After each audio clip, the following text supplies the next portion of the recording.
Ansley here from Team Music Insider, and today we have AJ Lehrman with us. So AJ, you started your music career at a very young age. What inspired you to try music at all?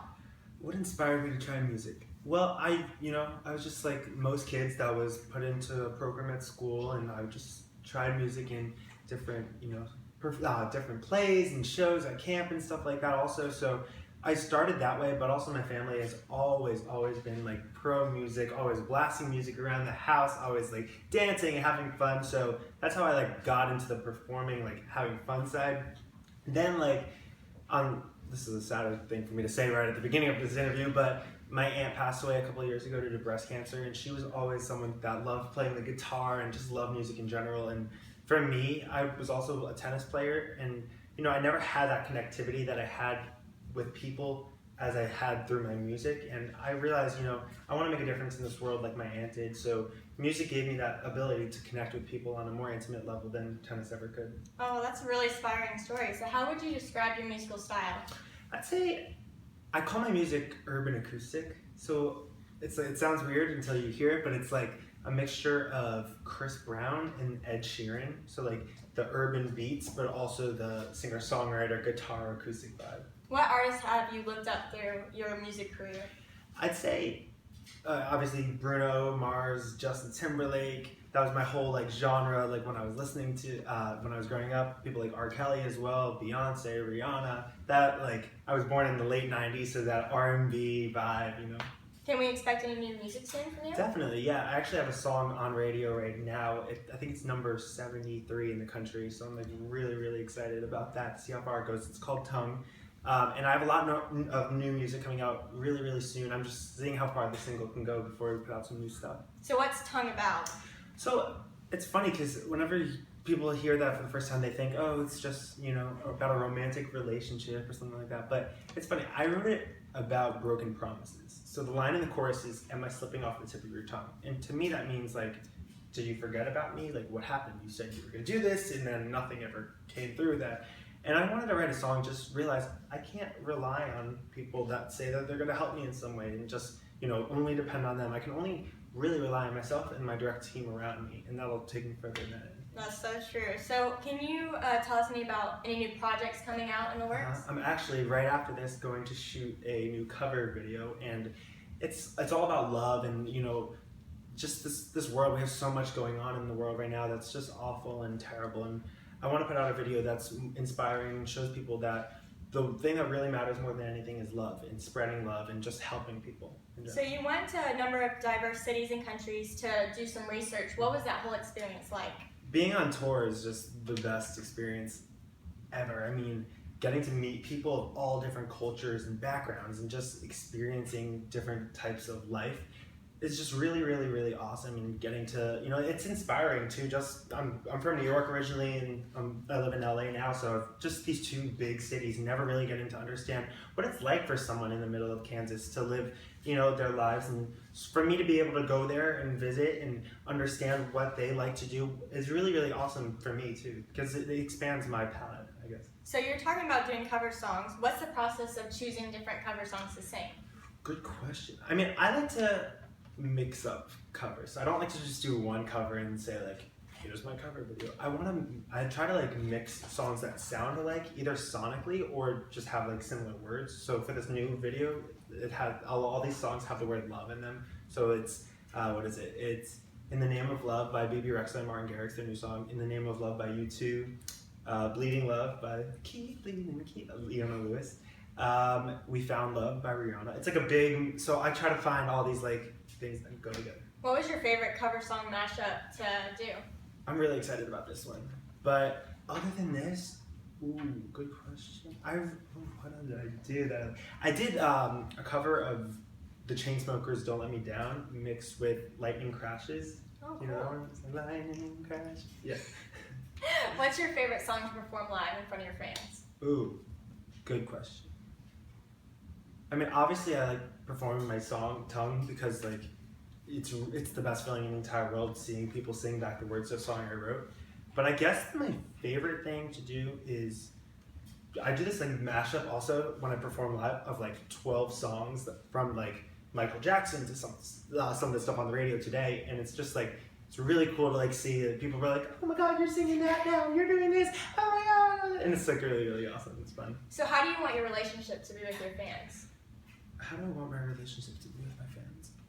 You know, I feel like it changes every single day for me. I just wanted to like just get to know every single person that I can in the entire world, and you know, and I really started with saying like a lot of kids say, like I want to have a positive input on the world and you know touch everyone's hearts, and I've realized that that is so not impossible. It's just really, really difficult to you know try to communicate with every single person every single day everywhere. I try my best to, and I really want to make my best imprint on the world and spreading positivity and love. I just think that I've realized growing older, now I'm 18 years old, that, and I was 15 at the time, you know, bubblegum pop kid, I realized that it's not just about spreading love and positivity and joy. It's more than that. It's putting out an emotion and having people feel something from you and through your music and just through your personality, whether it's, you know, the happiest moment of their entire lives or whether it gets them to question things about themselves and understand themselves more. What was the craziest fan encounter you've experienced? Oh, craziest fan encounter. I was giving a hug to this girl. I forgot exactly what city it was in, but I was giving her a hug, and every time I would say like "you're so beautiful" or like a compliment, she would like faint, like she would fall backwards. So then I was like, do I not tell her she's beautiful, or do I say you're ugly? Like what do I say? I don't know. She's like falling every time I compliment her. So I was like, I'm just gonna hug her. That was the craziest moment. That does seem crazy. So what social media platform do you use to stay connected to your fans? I try to use them all, but my favorite right now is Instagram. I'm basic like that.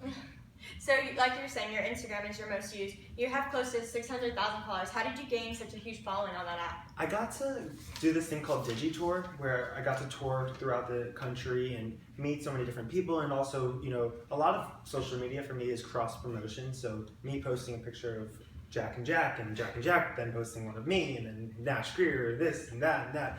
So I realized it's a lot of cross promotion, but also just going on tour. I've done 2 major arena tours now. I toured last year with S Club 7, and then this year I toured with Pentatonix. So just going out there and not being afraid to post something, just saying, see what the world thinks of this. If they think you look bad in a picture, it doesn't really matter. If they think you sound amazing in a video, that's awesome too. So you're saying you went on tour with Jack and Jack, Pentatonix. How are different, like, did you tour in this like world tour? What's the difference? What's the difference? I mean, they're both very, very awesome experiences. Like, it's just really, really cool because the social media fan base of like a Jack and Jack and Digi audience they just love to like scream and have fun and just be so energetic. And the Pentatonix audience was incredible because, I mean, both were amazing, but they were just so incredible because they were peaceful and beautiful and would listen to everything you had to say on stage and wanted to hear everything that, you know, it was awesome. It was so exciting and so much fun and such an energy rush. But I think like that audience was the most accepting of my music because there's such a music loving audience. So being on tour with Pentatonix was one of the best things I could ever imagine. That's awesome. So you teamed up with Tiger Beat as well, and you help run their social media department. How did that come about, and what's it like working with Tiger Beat? How did that come about? I don't know. I feel like I've done a couple of interviews with Tiger Beat, and then we just were like, we love each other. Like, why don't I just, you know, what if I go to an event and just take over your Snapchat and say, what's up, Miley Cyrus? And Miley Cyrus is like, do you want an avocado? That was a weird That was a weird experience. Like, she just offered me an avocado. I have a video on my phone. I'll show you after. But yeah. Anyway, so I've been going across the country also for Tiger Beat and just representing them. Actually, tonight I'm running their Instagram stories and Snapchat stories for Daya's premiere. So nice. For her album, check it out, Daya. Sit Still Look Pretty. Okay. So are you going on tour anytime soon? Ooh, am I going on tour? Should I go on tour anytime soon? You should. Okay. She says I should, so yeah. I'm going to. So what's an average day for you like? I'm a college student too. So an average day is not very average because I'm kind of like the college version of Hannah Montana, if you know what I mean. Like, I go to school in the morning. I wake up in the morning. I go to school at 8 a.m.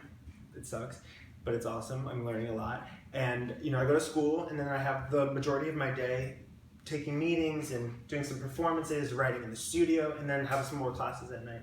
So what goals have you set out for yourself in your career and your personal life? What goals? What goal? I have so what goals have I set for myself? I mean, I feel like I've set goals in the past, and if I don't reach my goals, then I'm just so like hard on myself in those situations. And I feel like, yeah, obviously I could say I want to win a Grammy or I want to win an Emmy or stuff like that, but I realized like it's not about just, or at least for me, I don't know why I'm like spreading wisdom. I'm only 18 years old, but I realized I shouldn't set these major goals for myself, because if I can't reach them, then I'm only gonna feel like let down. But if I do more and keep building every single day, trying to get somewhere new and better and bigger every single day, then I'll surpass anything that I could set a limitation to. So how has this whole music career experience been for you? It's been really, really awesome. As I said, I was a tennis player at first, and when I started music, I just, I love singing, I love performing, I love being on stage, and it's given me the opportunity to meet hundreds of thousands of people across the world. And I never thought that just this kid from New York would be able to go travel across the world like that. So last question, do you have any advice for aspiring music artists like yourself? Yes, I have advice. Right. So, someone once told me, you can be the sweetest, juiciest peach in the entire world, but there's still going to be people who don't like peaches. So you know what? What I say is just be fearless, put yourself out there, as I was saying, just post stuff on Instagram, whatever you want to post, or wherever you want to post, not whatever you want to post, well, whatever. But, just put yourself out there. Don't be afraid of what people say is wrong, and don't be afraid of someone saying no, because you know what? Some people don't know what the correct answer is, and some people, maybe there really isn't an answer in some situations. So I say just be fearless, believe in yourself, like everyone says, but it's really the truth, and see how far you can take yourself. Well, thanks again for taking this time to do this interview. Thank you so much for having me.